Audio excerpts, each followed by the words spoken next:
Building Futures, Expanding Secondary Education in Liberia.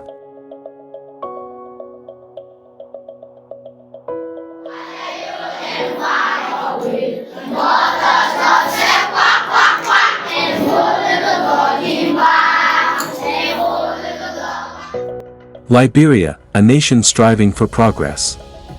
Education is the cornerstone of our future. This is the story of a crucial initiative, improving access to senior secondary school, part of the Liber Improving Results in Secondary School project.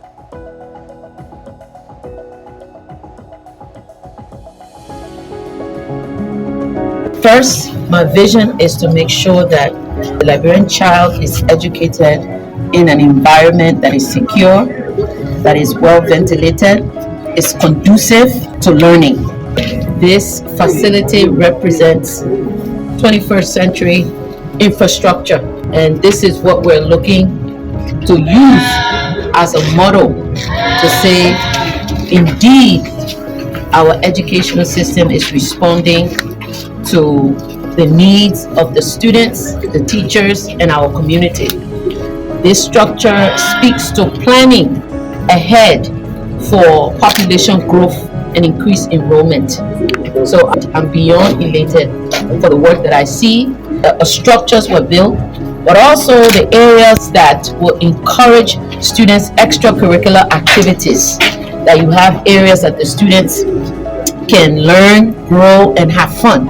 Because learning is not only academic, it's social integration, social development. In 24 districts across Liberia, the absence of senior secondary schools has created a significant barrier to educational advancement. Students faced long commutes, limited opportunities, and a constrained future.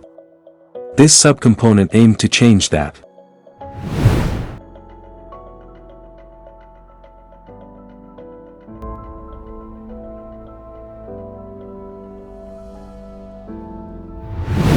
The original intention is to establish 3 STEM schools, schools of innovation.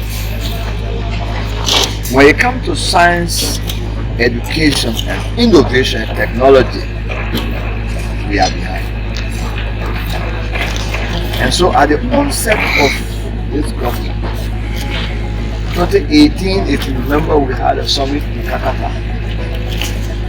And that summit in Kakata, one of the things that we proposed at that summit was that by the end of the 6 years, we should have a STEM school or no more STEM schools.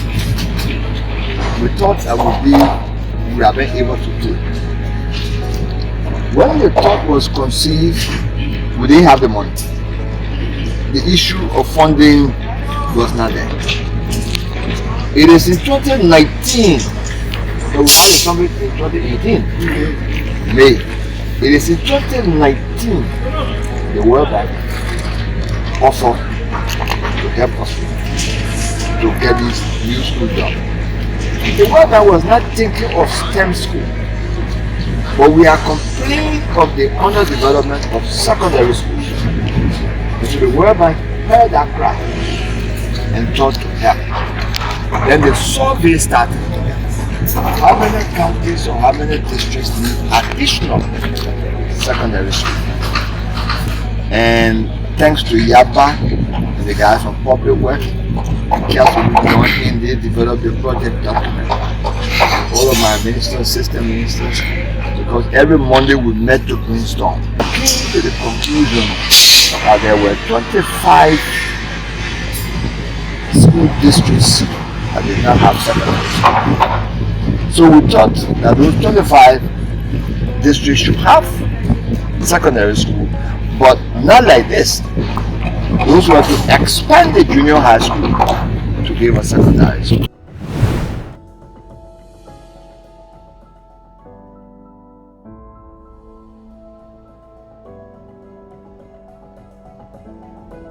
The most significant contribution that we can think of in relation to the PDO, that's the Project Development Objective, is the tremendous increase in access to secondary education across the country. What do I mean by that? Before the inception of the project, before the project came into being, there are several educational districts across the country that now have a public senior secondary school, thereby denying several school-going age children at the senior secondary level from completing high school. Once they complete junior high, they go into honor training, they don't complete senior secondary because the facility is not there. If they must access senior secondary school facility, they have to move from their places of abode to a far distant town or distance in most of the time the urban centers to go to school. That significantly works against our drive to ensure that all school-going age children complete senior secondary school at the right age.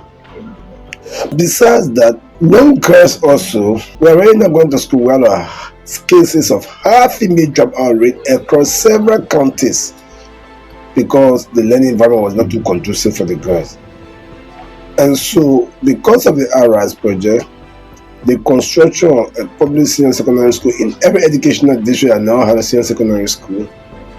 In fact, even before we could complete the construction of the school annexes, the existing junior high schools didn't allow their students to leave to go to new school. Any student that completed the junior high, they created a space for them to just start their 10 free classes while we were constructing their building, thereby ensuring that more Liberian children are not being able to attain senior secondary education.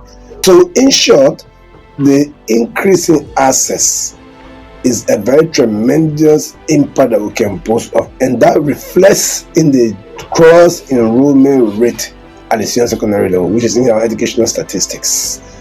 And the most significant achievement, I will say to you, was a successful construction of the 28 schools.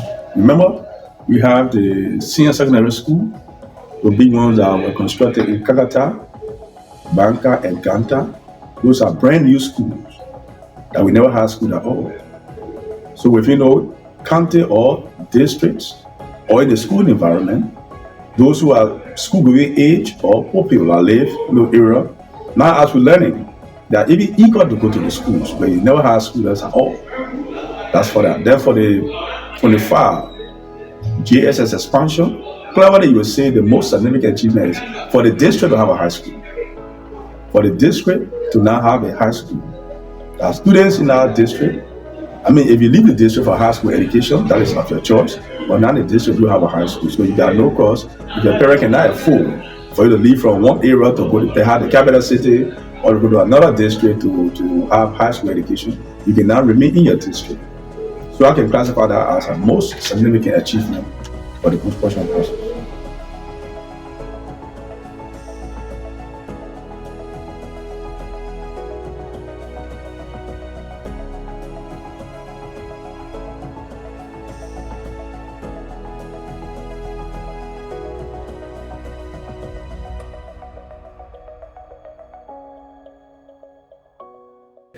My name is Alexander K. Newton.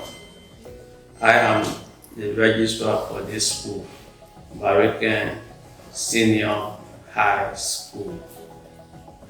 Firstly, I want to thank the World Bank that provided funds for the erection of this big building. And also I want to extend my appreciation to the Ministry of Education for taking in this initiative. I want to extend my gratitude to the President, Madam Jaso Jalo, who is serving the day-to-day activity of the educational sector. This school building is one of the remarkable things that we have ever experienced in this community. Now, as I speak, you see students here taking entrance. People are rushing from the nearby towns to come to attend school here. The one that we started with last school year, we got small enrollment. Since we started the junior high section, we have And the ending enrollment like last year. And this year now, things will be added on. Because you see children coming from the nearby towns, you have to attend this school. So this school is mean a lot to the community. This school will boost the morale of this community. One of the things that I want to express is, firstly, people used to take their children after completing the elementary session, carry them to Hapo or Pribo to attend. But this time now, the burden is eased. People will not be taking their children again to go to anywhere for school. I want to thank the Ministry of Education, well, especially Madam Jason Jala, for this initiative, and also the President, His Excellency Ambassador Joseph M. Walker.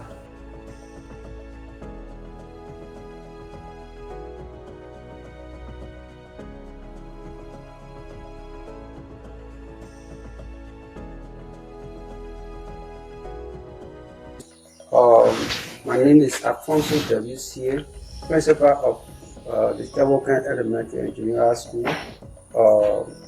I say thank you to the Ministry of Education and most especially the World Bank that helped to construct this kind of building here with us. We appreciate them highly. One of the most important progress we have is that the Ministry of Education, through the World Bank, the team they constructed this kind of building here, the modern building here with the ECE project also, and we say thank you to them.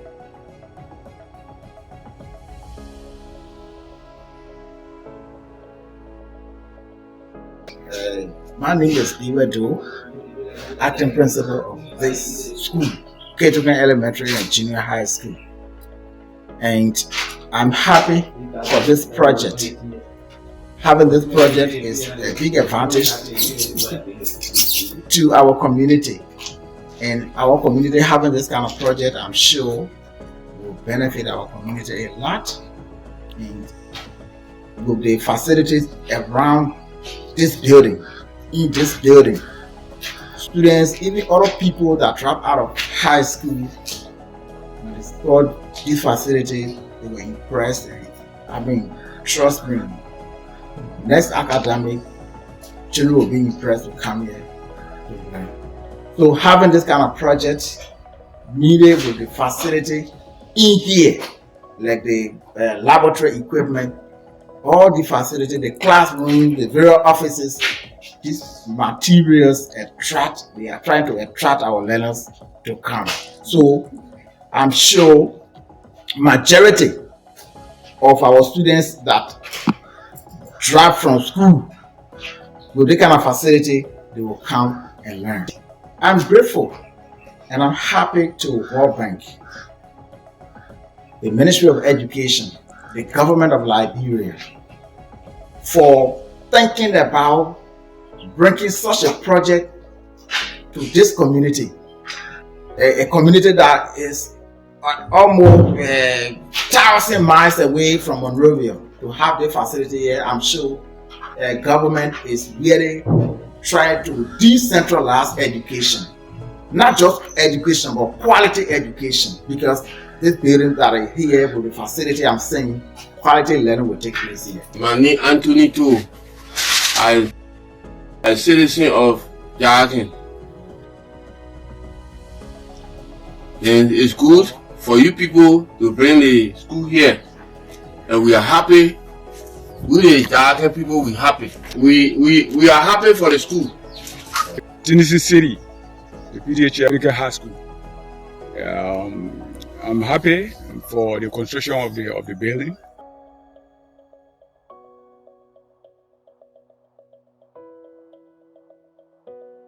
I'm Alfonso Kuowa speaking here. I'm serving here in Subcomponent community. I serve here as General Township. Alright, first of all, we want to appreciate the World Bank for helping us. Where we came from before, in the high school, is Tonwa. And the Tonwa being supported by the same World Bank. The same World Bank they did the high school there, the junior high there, and they came for extension. We, the community of Sabo Sweke, building 25 acres of land for the construction of the high school. So we highly appreciate it, more especially Ministry of Education too.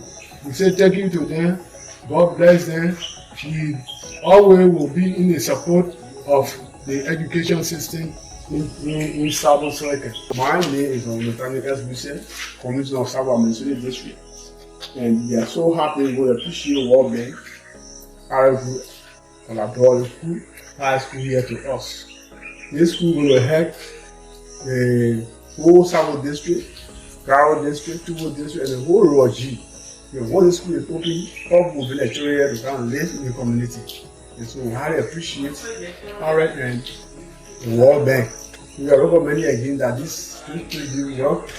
You can see all the stuff around the place, the need of janitor, the need of security in the this area. And we, authority of ground, in collaboration with the city mayor and the general council who live in the city, we try our best to motivate people. Sometimes we talk about out of this community. We find one to brush around here. We not even get the job, the student alone. We are so enthusiastic. They're so happy. You will come and brush around the area. You brush around the fence to make it decent. We appreciate World Bank for the opportunity.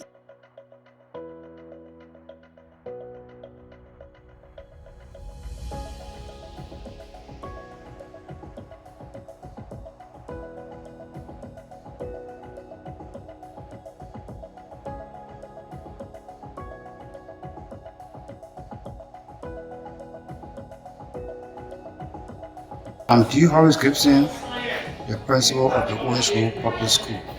Well, I would like to appreciate the World Bank ever so much. They are doing pretty well for the community because this school is a district heartbeat. Personally, the school is the only high school within the district. So we are very proud to see the kind of construction going on. So I would like them to tell them thank you in collaboration with the government of Liberia too. So I'd like them to tell them thank you.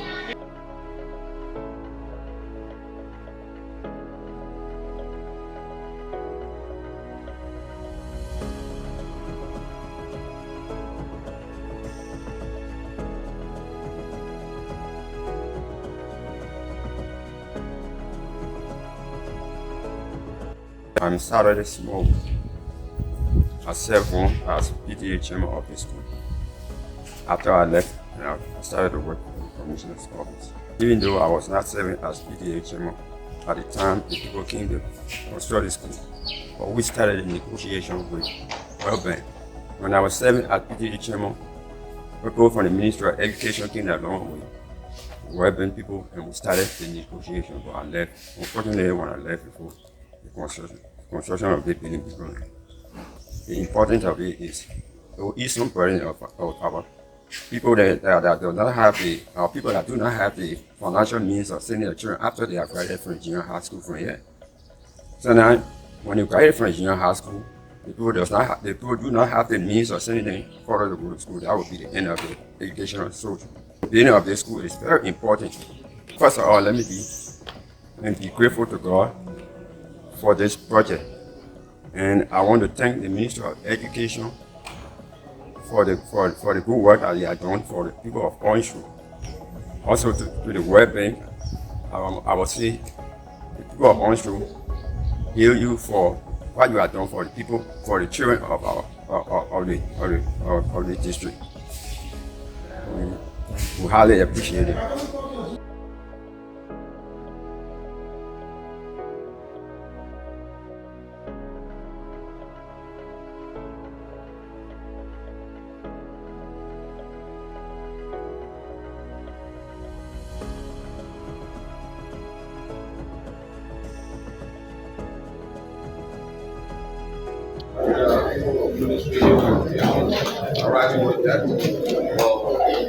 Giving all these contracts, we want to inform you that we have completed the project up to specification and the standard requirement. On behalf of our company, we are handing over this key to your office for onward transmission. to the appropriate authority. And our leader, Minister Jaso Jala, who is the head of the ministry now. I take this time to receive these keys that will be used for this facility, who is intended for the people of Bong. So, following the rules, we say thank you for what you have done. And I think we're good, even though there was some up and down, but we're able to get here. So, thank you. I will in turn turn it over to the local education authority. From the ministry, you come in the county, you get to the CEO office. So the CEO is represented by his able lieutenant here. This is where we started from 1 or 2 years back.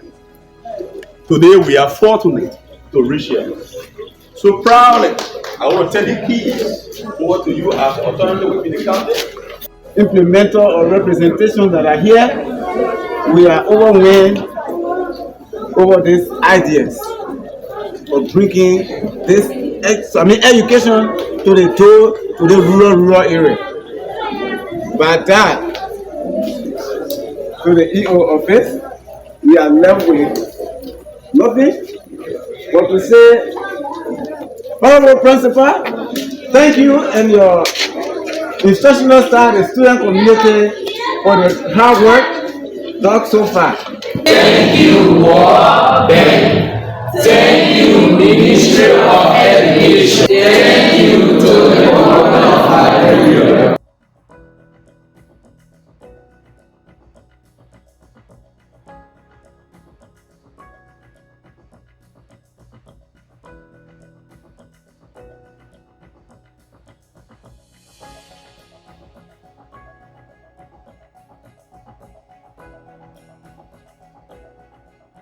Of pride. We took over, we made this project nowhere. And today to stay, to come and cut with it, it's a pride to us. And I said to my boss, let's thank you, Dr. Jala, for the leadership. And told the president, we said thank you. In the name of the Father, the Son, and the blessed Holy Spirit.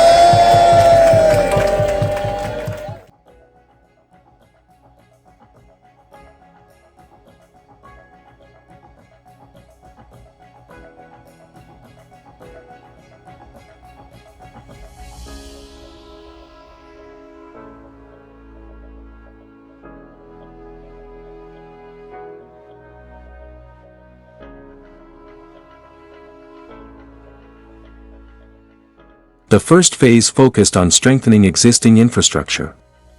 The expansion of 24 junior secondary schools provided more space and resources, creating an enabling environment for learning.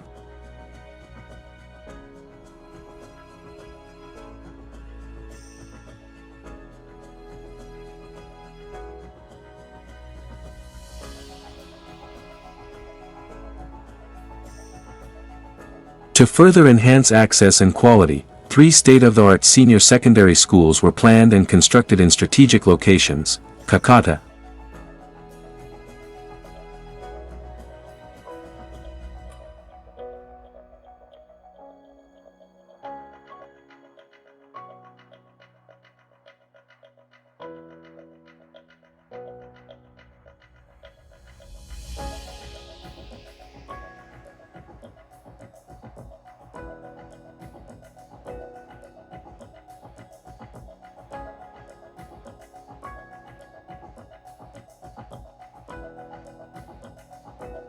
Banga,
and Ganta.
These schools represent a commitment to providing the best possible educational opportunities.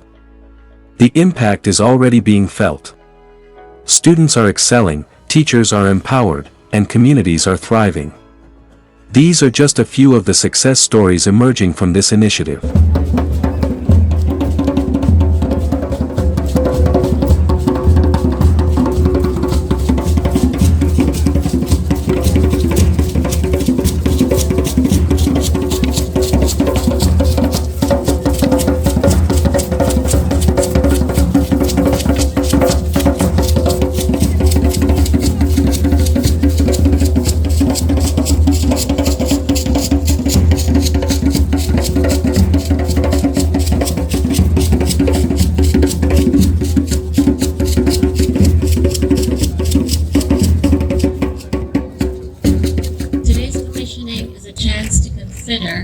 What makes schools special and why we invest in education. The bricks and cement that help to build this space are just the beginning. The atmosphere, and we can all imagine it, will soon be filled with youthful energy, excitement, noise, laughter, ideas, and problem solving. Most of all, learning. It's an atmosphere in which young minds will be challenged, young lives shaped, and memories made. The commissioning of this school today is the culmination of deep commitment and effort across a wide range of people. The government of Liberia partnered with the World Bank to finance and deliver the Improving Results in Secondary Education, or IRISE project, which began in 2019, the year before the world was plunged into the challenge of the COVID-19 pandemic.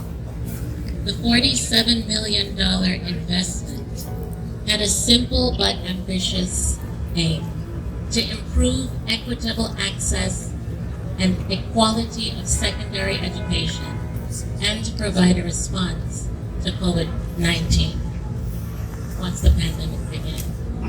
It aimed to impact all public and community senior secondary schools across Liberia and to reach secondary school-age students and their teachers nationwide.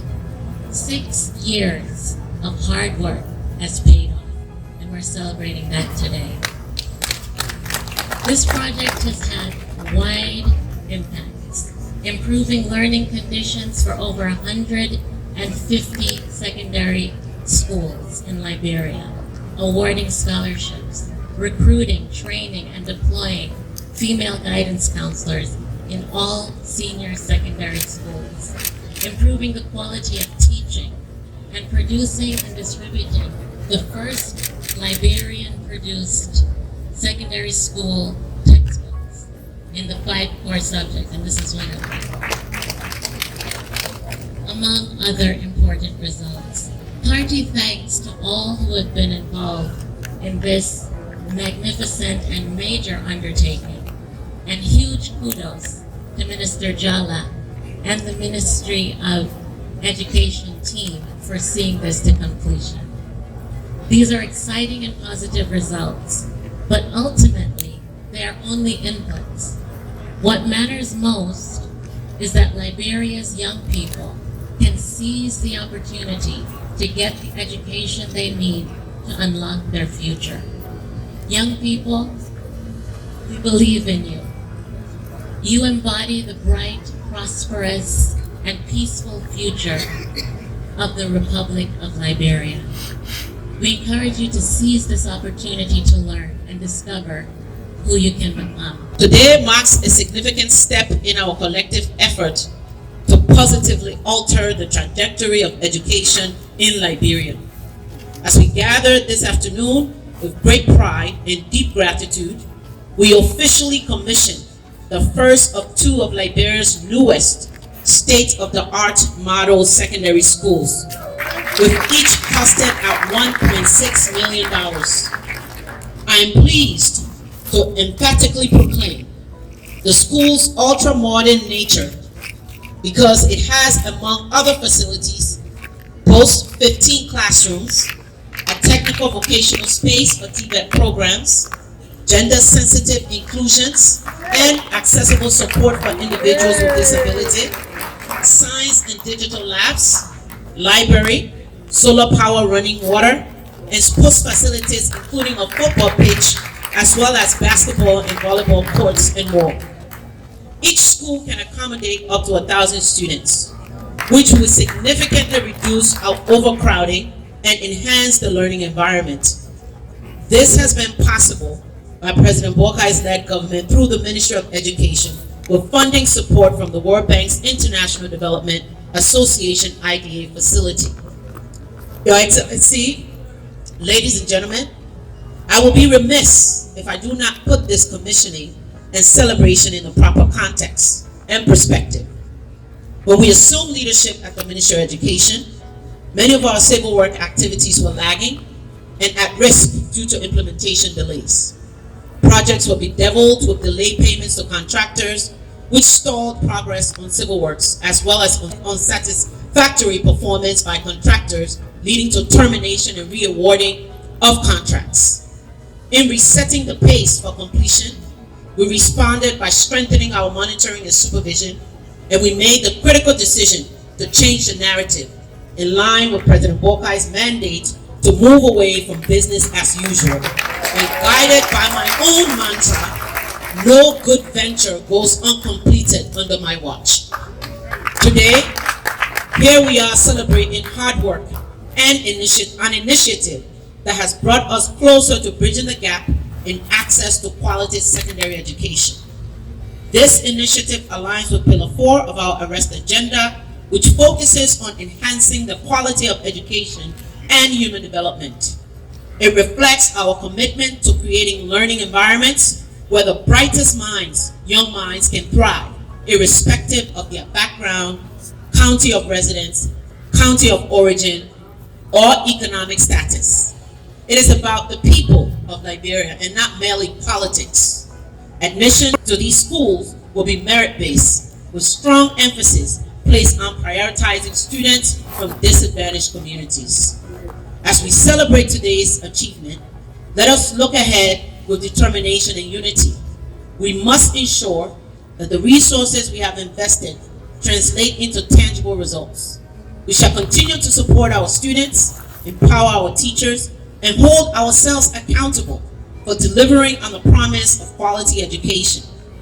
This school is not only about physical access, it is about excellence and represents a new standard for what secondary education in Liberia can and should be, which meets the needs of our students and the nation as a whole. This construction serves as a gold standard for school construction in our nation. There will no longer be tolerance for makeshift or substandard school infrastructure. We are committed and will remain vigilant to changing the status quo. This school is not just a building. It is a statement that education remains at the heart of our development agenda. This achievement is made possible. I want to thank our World Bank partners. You know, when the partners trust what you're doing and they believe in you, a lot of things can happen. It's one of the best partnerships we've had. And thanks so much for believing in us. The project supported by a generous $47 million United States dollars grant from the International Development Association World Bank Group. And you can't have this if you don't have the right people in place. You have to have the right people that work with you. The Ministry of Education working with our partners that deliver a project that tackles the real challenges in our education sector. Today, together we have expanded access to senior secondary education, strengthened gender equity, improved curricula, and enhanced capacity of the ministry to serve students better. I can't see anybody want to come to this kind of school where we're not passed. We're not passed the WAEC. What we see here today, the modern classroom, science and computer laboratories, the safe learning spaces, set a new standard for education in Liberia. This is the future we want for every child. It reflects our government's arrest agenda, which is focused on access, reform, and excellence in education. As an African proverb says, education is the key that unlocks the golden door. And I'm saying that the lock was replaced, but we are trying to put it back. The truth remains, this work is very important. Let me emphasize why this matters so much to all of us. Good education starts with good learning environment. Most people don't understand that. You come to a learning environment, the good book says, cleanliness is next to godliness. And good learning environment encourages good students. Sit at proper desk, not on the floor, and have access to science and computer lab. They learn better and faster. A conducive environment reduces distractions. It inspires confidence, encourages curiosity. When a child feels safe and comfortable, that child is free to dream and to focus on learning rather than worrying about basic needs. And this is quite true. This is why investing in proper school infrastructure is not just about building. It is about giving our children the tools and opportunities to compete and to succeed. When you get educated, they're not going to ask you whether I like education or education. You are educated to compete with the world. And to our students, this is your moment. Make the most of it. Your government believes in you. And this investment is a sign of that belief. Let these halls echo with ambition, hard work, and success. To our partners at World Bank and everyone who contributed to this project, we extend our heartfelt thanks. Your support has helped us, giving door to brighter future of thousands of young people. I know some of you went to school some years ago, want to come back to school for this kind of building. Together, let us keep building an education system that serves every student, lifts every community up, and secures a strong future for our nation. Don't let anybody tell you that you don't deserve the best. In this government, everything we do will be what the world takes to make good citizens, to change their mentality, to think hard about themselves. And I'm sure the children that will be coming to school here we feel proud to be in this kind of environment. I want to thank the Minister of Education in particular, but not just the building that you see. A lot of things are being, a lot of decisions have been made. It takes cuts to make cuts, and there are a lot of cuts being taken. Some fake teachers. I mean, sometimes people feel hurt. Like you remove these people. They may be your friends, and they cannot be friends to you and enemy to the children. Our children must be able to compete. I don't want to go back to the YX story that I always tell the minister, and I hope this time I go to another YX result, we will see Liberian children moving up. They are the brightest we have. They want environment like this, and that's what we're going to give them. So I want to thank you all. This cannot be done without the help of the community. And one of the things that we're not good at, nice building, but maintenance. I hope there'll be a crew here to maintain this facility, to keep it as it is now. And that also takes trained people, good plumbers, good electricians, and that's what we should be doing. So I want to thank you all and thank all of those who are here today to witness this program. And I'm sure as we come to these programs with our legislators and all, they all see that the decisions that make over there and we implement them to the letter, so that they too will believe that we all are working together for the betterment of this country. I want to thank you all, and I want to say God blessing upon them. I have never given up believing that this country, this Liberia, will be, if not the best, in this sub-region, no matter. Thank you, and God bless you.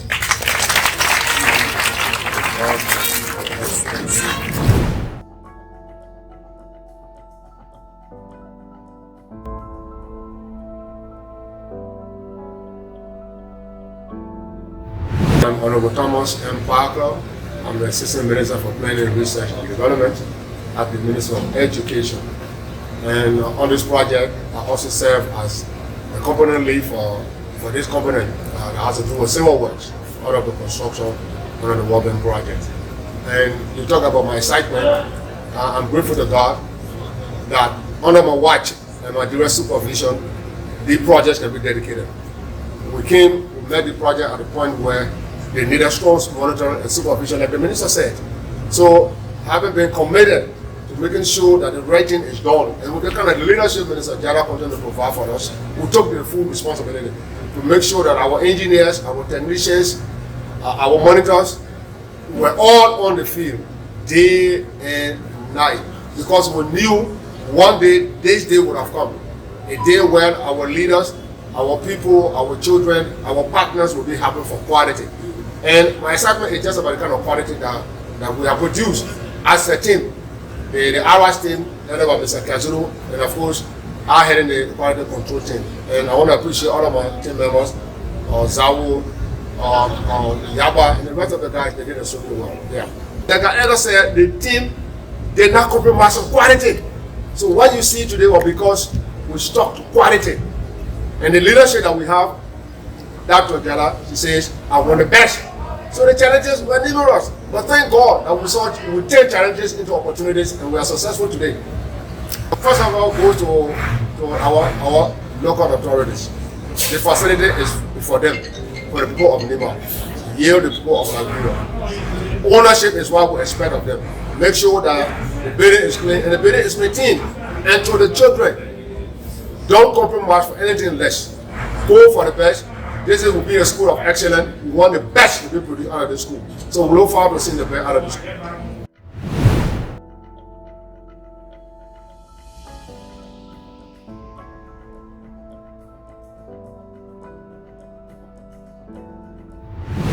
The ARAS project was a major project in secondary education in this country for the last couple of years. There were several components that were very successful. The highlight of the infrastructure are the 3 model schools, the one in Bong, the one in Nimba, and the one in Margibi. But I want to also mention the other infrastructure development that went on in other counties and other districts. There were schools that were upgraded to secondary schools, and IRAS built those secondary annexes in a lot of districts.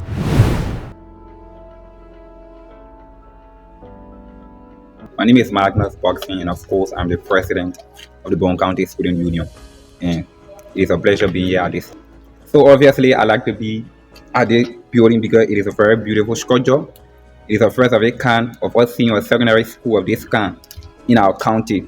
So we want to be grateful to the implementer of this project and the grant, who gave the grant ARAS project in line with the government of Liberia and World Bank.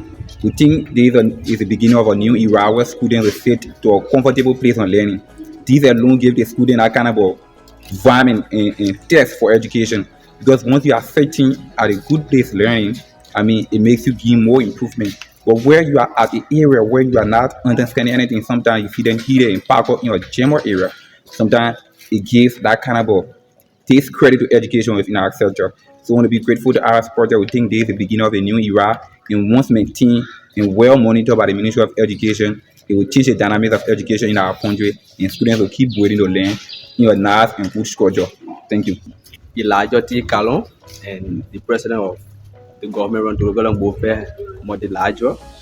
I am very glad. It's my pleasure to be in this compound and on this great occasion today. So I feel happy and proud of this structure here today. And it is a pleasure that the Ministry of Education and the government of Liberia work in collaboration with the implementer of this project and in getting this beautiful structure constructed in Bong County, that which is one of the contributing factors to education. And as we know, students actually learn in a conducive area, and per the area we see the building, and the structure is well unique, and the area is good for education. So this will impact the education. It will have a good impact on education in Bong County. So I really appreciate the implementer of this project, and I appreciate the government of Liberia for having this beautiful and conducive area built for the students of Bong County and the country at large. So thank you ever so much. Chikas Boyman, the Student Council President of the government run Latino Matter. And today, entering this film this morning, I was just like amused because it's the first of its kind to see this type of building in Bong County, more especially from World Bank. So I was like really, happy this morning to see this. And I'm grateful to the implementers like ARAS and also World Bank that we as students of Bong County, we appreciate this, and we would love to see more. And we're going to make sure we use it effectively, and whatever purpose that it was built for, it's going to be met. Yeah, the expectation of World Bank going to be met, and also ARAS going to be met, because we really appreciate this. And this is the central region of Liberia, where me I say students come from all across Liberia to attend. So this is a project that came, in time, because people from other places going to benefit this particular project. So we are grateful for this project. Thank you. My name is student Jeremiah Keita from the NB Massachusetts High School. First of all, I want to say thanks to the Ministry of Education and also Harvest and World Bank. Also, actually, this project is a very beautiful project, and it came at the appropriate time where other students want to enroll and achieve the better education they want to. This building is actually one of the beautiful buildings in Bong County. I'm going to give Bong County one of the good look effort. I want to appreciate their effort, and whatsoever that I want the student to achieve, the referee will want to achieve that. Thank you. My name is Inokoli, student from the government run to the government high school. I really want to say a very big thank you to World Bank and the government of the Republic of Liberia, also to the ARAS project for bringing such a very good and unique learning environment within our county. Because as we observe, it is the very first time to see such a very good learning environment. So I want to say thank you for bringing it, and we want to say we'll be able to use it for the very internal purpose for which it was being made. So I want to say thank you, a very big thank you to the arts project again and the Republic of Liberia. I'm so excited this morning to the president of Grace Lumia Wama, and many thanks and appreciation go to Aras and the bank for this unique project that they have already started within Liberia, and we pray and hope this should not be the end. We also want many more, at least as students, the education sectors of Bong County will be very, very much conducive for the students to learn. So we are so excited being here this morning, being in Liberia or Bong County. We have not seen this such a unique project that we are so excited, and we are hoping to see more and more. Thank you all so much for the great opportunity. With a happy birthday from the Montana Valley Master School. So seeing this project this morning, I was very happy for seeing this project. I think this project is one of the biggest projects in our country. And this project encourages students to go to school. So this project, I'm very, very happy, and I want to thank Irish and the Ministry of Education and the government of Liberia for bringing us such a unique project in our country. So thank you so much for giving me the privilege.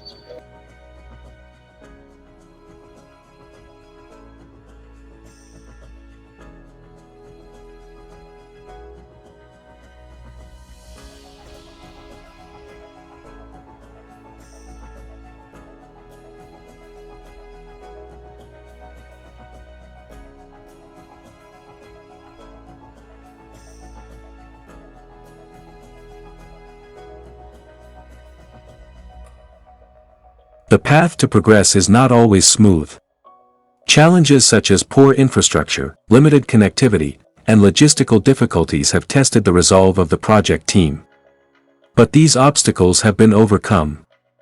This project has provided invaluable lessons.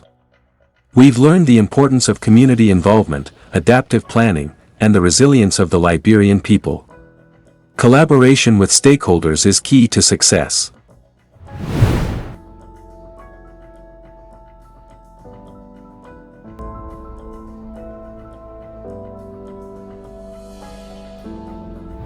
Subcomponent 1.1 was all about school construction and expansion. And when it comes to school construction, you have known risks and challenge or emerging risks. In some locations, because the project was all over the country, so in some community, it's a challenge to get skillful workers. We talk about electricians, plumbers, good carpenters. You have the type of challenges. So most of the time, you find out that most companies will have to take the skillful laborers from Monrovia and transport them. You have the major on the transport, and then to construction site. Sometimes access to the locations. As time changes, taking our weather condition into consideration, as we move into the dry season, we have bad road conditions have become a major challenge to get to the site, more especially in the southeast area of Liberia. So there are numerous challenges that you go to. Sometimes some area you cannot find quality with respect to specs, specification, or local material, and the contractor have to move over to another community or location to get those. More especially, we experience that. For example, if you want to take some district ingredient group, you want to get aggregate, coarse aggregate, or what we call crush racks. That quality of the crusher that you need, you might not find it in that location. We show that local economy, you have to borrow it from a different location. So there are a lot of challenges in construction. As we went on, it became apparent that hydroplanes' own presence was not in country. That is the management of hydroplane was not in country. So we pushed to have them have office in Liberia. These are some of the challenges we faced was that because hydroplane was not in countries, they were not adequately monitoring the site supervisors that were assigned to each of the sites. And sometimes delay in salary from hydroplane to their sub-consultants, the site engineers, which they term as the permanent project technicians, the PPTs, and we started seeing some quality issues at some of the sites. However, the quality assurance team made some periodic visits and were able to communicate some of the quality issues to the contractors for remedial actions. And in terms of the project schedule, the project were not completed as per schedule because of several challenges ranging from delay in payment, contractors' own cash flow management issue. As you know, the contractors in Liberia or most of our local contractors actually have issues when it comes to management of cash flow. So that was a challenge. Coming to the aspect of the contract management, the project delivery team were able to identify some irregularities in terms of the schedule. Some contractors were not sticking to the schedule. Some of them were far beyond schedule. So we had to terminate the contract for Nimba County was terminated in I think around September of 2023. The one for Lot 2 reverses in Nimba County were terminated in April of 2023 rather, and Kakata was terminated too in April of 2024. Like I said, due to non-performance by the contractor, and we then launched the repackaged work and were able to hire another responsive contractor that went to complete the project in Kakata and Nimba County, Liber Improving and Margibi in Rosses County. So along the way, these were some of the challenges.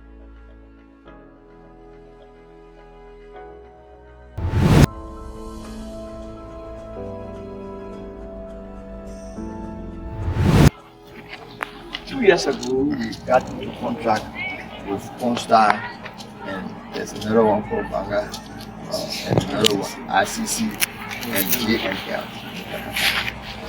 And I'm recording this publicly.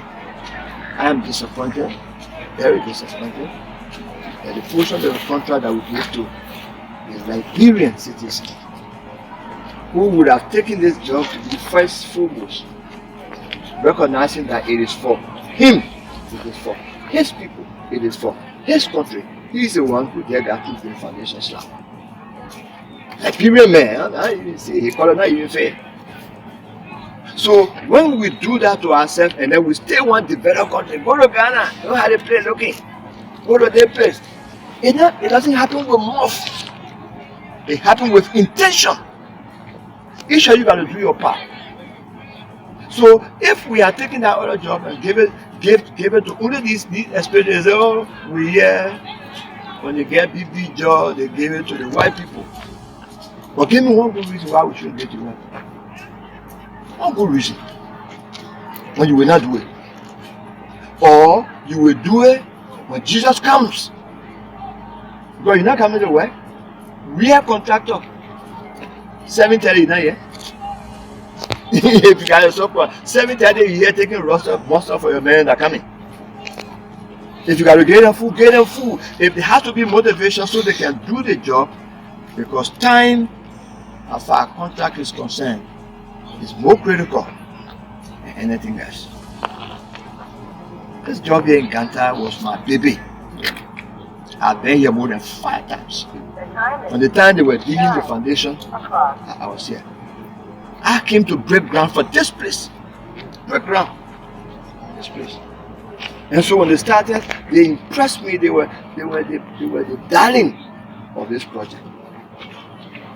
I was coming today with the expectation that they are about to roof during the final tie beams.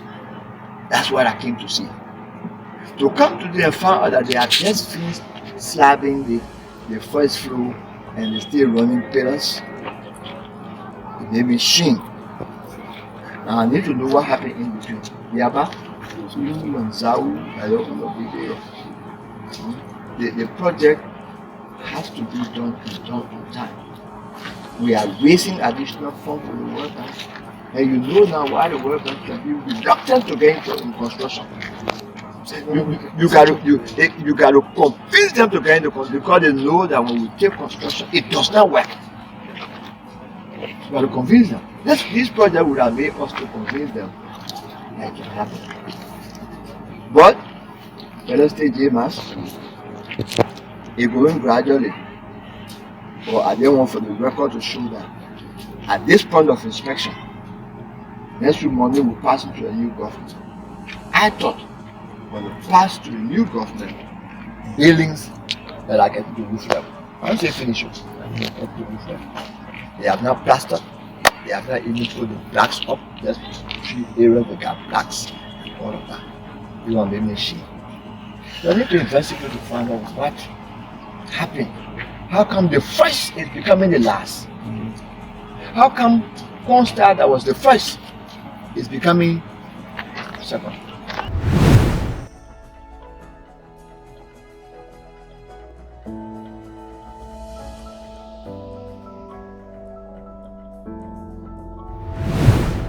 The second challenge, which is even related to that, has to do with the contract management of many of the civil work contractors. Alright, but again, one could trace that to the procurement process whether they were adequately done. The civil work contractors had a lot of unnecessary delays. Work that could be done in 8 months, we end up doing it within 2 years. Yes, indeed, there are deployable road conditions. Some areas are very difficult to access. The rainy season, you cannot get to certain areas. That is the reality. But Liberia, right from our formation, anyone else that went to school in Liberia, we know that we have 2 seasons, rainy season and dry season. We understand the terrain. The contract for civil works was given 95% to local firms. Out of all the firms that got contract for civil work, only one came from outside. The rest were Liberian firms. I think we were there with about 11 to 12 firms. Out of 11 to 12 firms, only one firm was from outside the country. The rest were from Liberia. So they cannot complain about the terrain. They've been doing this thing. They should be able to do it properly. But I think they exaggerated their capacity during the procurement process, during the bidding process. They don't have the required capacity, and so we kept struggling with them, trying to manage them. They were high behind the environmental factors, but the truth of the matter was that their liquidity capacity was low, their technical capacity was low, manpower was low, and they just presented all kinds of information that looked so good on paper. And even when you decide to go and follow up, do your due diligence on some of those documentation, the entities that those documentations are coming from, they will be certifying that yes, we know it is true. But when you come to the practical implementation of the contract, you start seeing other challenges. For me, those are the 2 things that happen on the project, that if I should manage such a project again, I will have to put in the project implementation manual certain kinds of procedures that will protect the project from some of these challenges.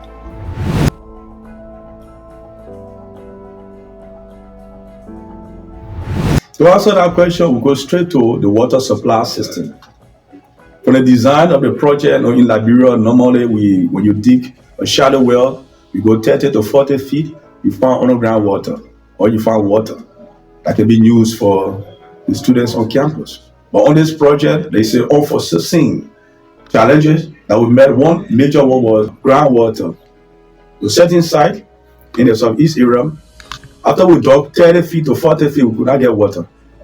So then we had to change from shallow well that we did plan for to go to borehole well. So that's all unforeseen. Yeah, most especially in southeast that you experience in Margibi or Grain Crew. Specific site where we were doing work in Grain Crew, Wadabo district, the PG there, the contractor dug for the 40 feet. Hardcore, you couldn't find any spark of water. So we now had to shift from shallow well to go to bore well. Mechanical drill where they got to go 150 feet, 200 feet to get water. So that was one of the main unforeseeable circumstances that came before us.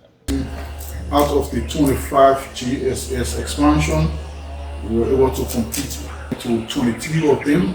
One of them, the one in Summit Town, was de-scoped from the project due to the foreseeable risks that the remaining timeline for the project, that site could not have been completed within the considering the remaining timeline. And in Nimba County, while we are pushing to have the contractor complete the project, but as of yet, that site is still at the foundation level because several issues that in terms of the site location, the site is located behind two rivers, and the issue of river tars and ocean tars to take transport material to the site became very difficult, and these were some of the challenges faced the project. One of the challenges is the whole electricity system down. No current, no nothing. Only the water system running. Two, the AC that were installed for the principal office is not in a safe place. The bill just set it on the ground, and that's no good. So tell some of the kumi that they put to the roof, some are leaking now. They not even last long and they start to leak, and water splashing all on the floor on the veranda. The school, see the kind of building here, Mawana able to manage it, and we are only two government paid teachers here, and almost 3 buildings in the one town here, which is the elementary school building in the town itself, the EC school down there. Then you see the Aras project, which is the proposed senior high school. And one person cannot control. If you 3 persons or 4 persons that cannot control this kind of building here. The numerical strength of the staff also should be available. That's another thing. See the campus name maintenance. There are other people who are volunteering to do the cleaning, but they said they're not able to do volunteer because you are recommending that the ministry look for at least people security to clean this campus daily, at least. That's one of the recommendations. The science lab that they build here, and they brought the equipment. And for me, some of us, we don't have idea on it.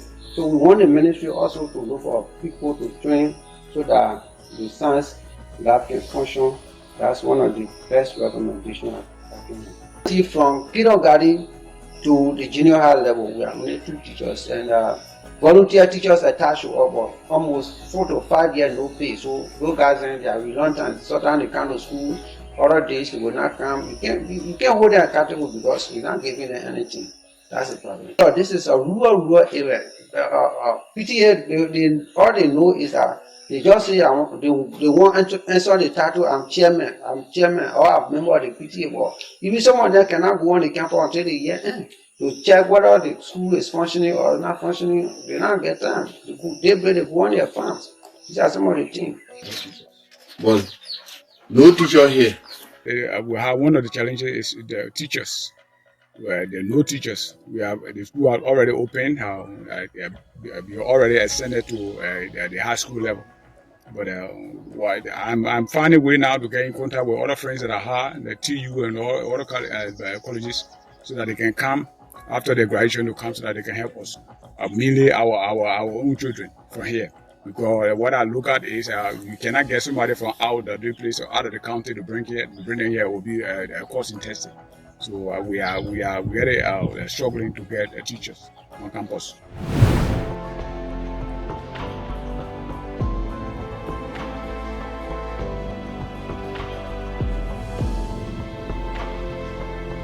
Thank you. One of the major lessons learned from this project that I would like to speak of, the issue of the project design itself, especially when it comes to civil works.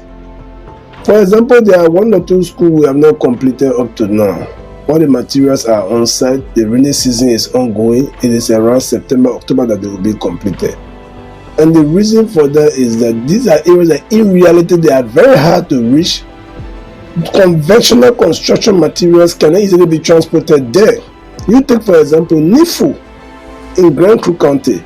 There is no road, absolutely no road to get there. Say you go by different water. You go by the Atlantic Ocean, after you enter the Bitu River, from there you enter the Nifu River. It's just river upon river or ocean upon ocean before you can get to that destination. No car road, no other way to enter there. Say you pass through water.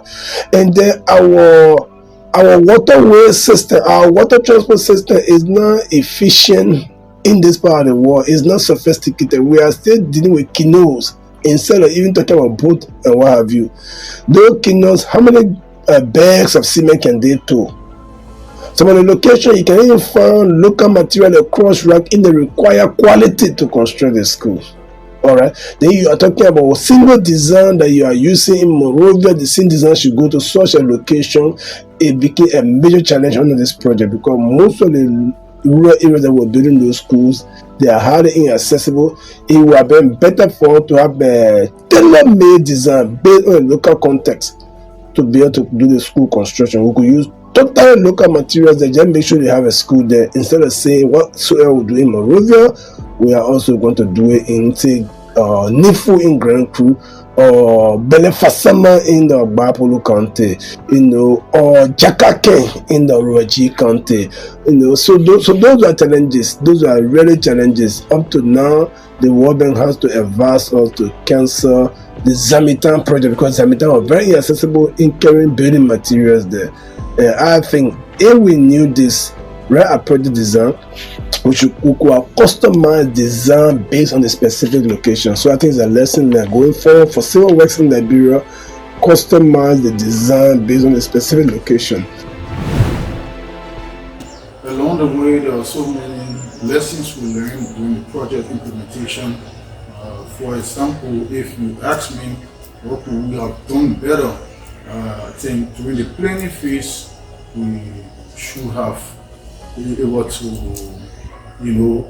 introduce risk management adequately, selections of contractors. Some contractors did not perform well, and I think it might have been due to issues of financial issues, cash flow issues, and I think the selection process should have done more due diligence to be able to get the right contractors, especially those that very underperform. During the project, we have also done our own contractor evaluation so that next time or next project implemented by the ministry, we can get those contractors that perform well in order to mitigate the risks of having a contractor that would not perform to the expectation of the project.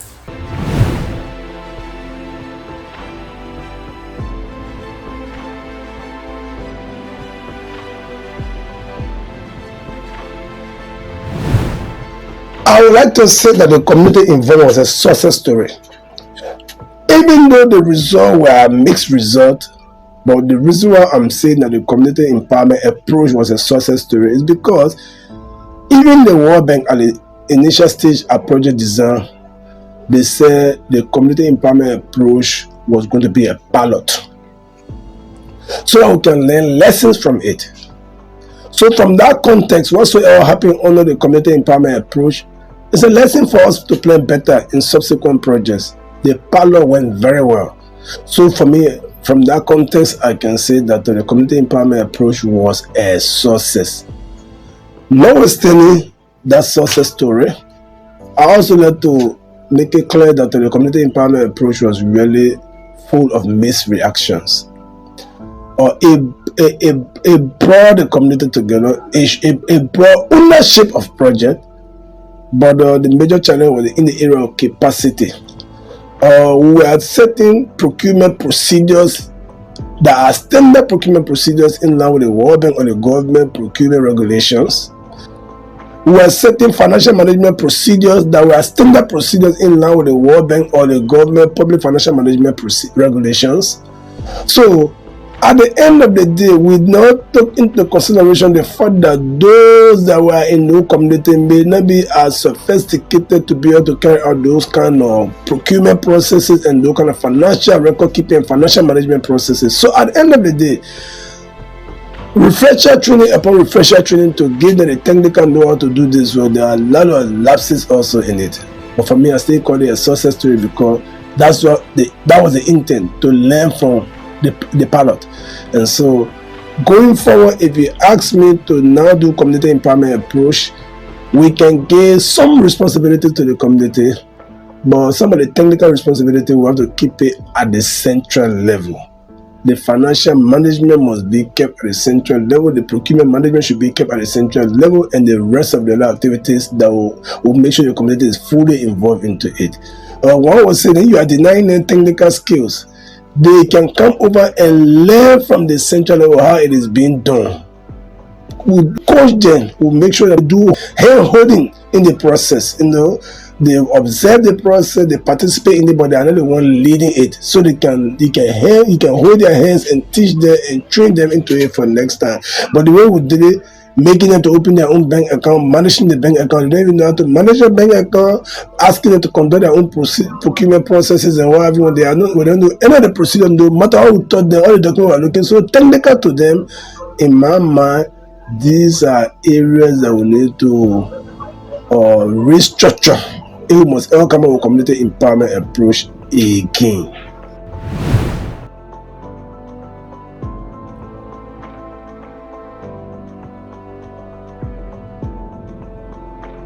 Under the project, we say we are going to build 25 secondary school annexes in existing junior high schools across education districts that never have public senior high school.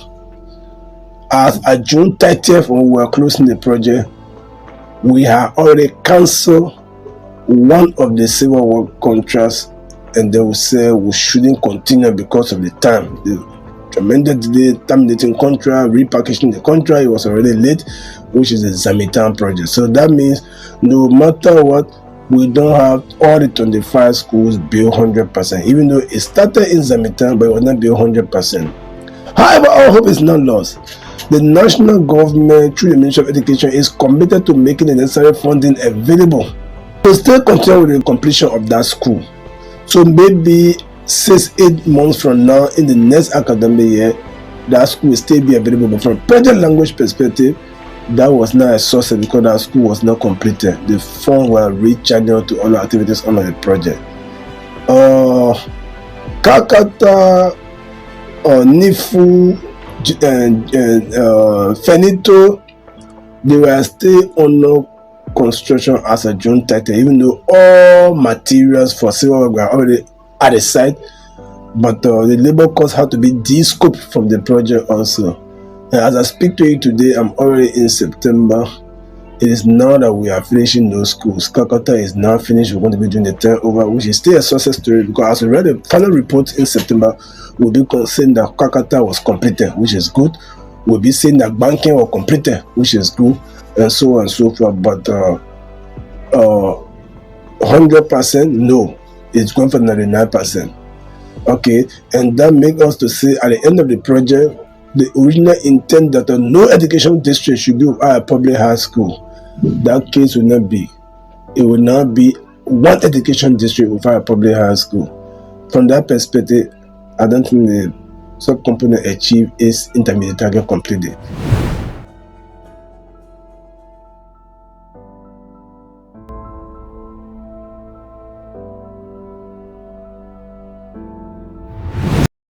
When it comes to maintenance, it's a big challenge for us in this country. So on the project, that will be a challenge, but we have to try to put it. One of the ways to tackle it is let's look at the facilities. We asked the contractor, we part of the contract, that the contractor train local authority, for example, the school principal, the PTA, and other youth or students who got the operation and maintenance manual. How to put on, because we install solar panel. Solar panel were installed to provide electricity at these schools. So the principal or the local authority have to know how to switch on and off the solar panel. Equally so with the water system. You are pumping water to the water tower, to the reservoir that will go by gravity down to the ablution or the toilets. And in order to flush a camel, you have water into the body tank. So for sustainability and maintenance, we ask the contractor to train few persons within the school, local school system, authority at the school, to know how to switch on and off. For maintenance, I believe going forward, education will introduce that into the school system, and for the local school or the school within the county or in the district, from the registration fees or perhaps the little portion will be taken off for some minor maintenance. The painting, replacing of window glasses, door locks, and the schools will be able to do that. For now, that's why it involves the school and the ministry have to work on a long-term, very, very long-term maintenance for sustainability. The expansion of secondary education in Liberia is an ongoing journey. This initiative has laid a strong foundation for a brighter future. By investing in education, we are investing in the potential of Liberia.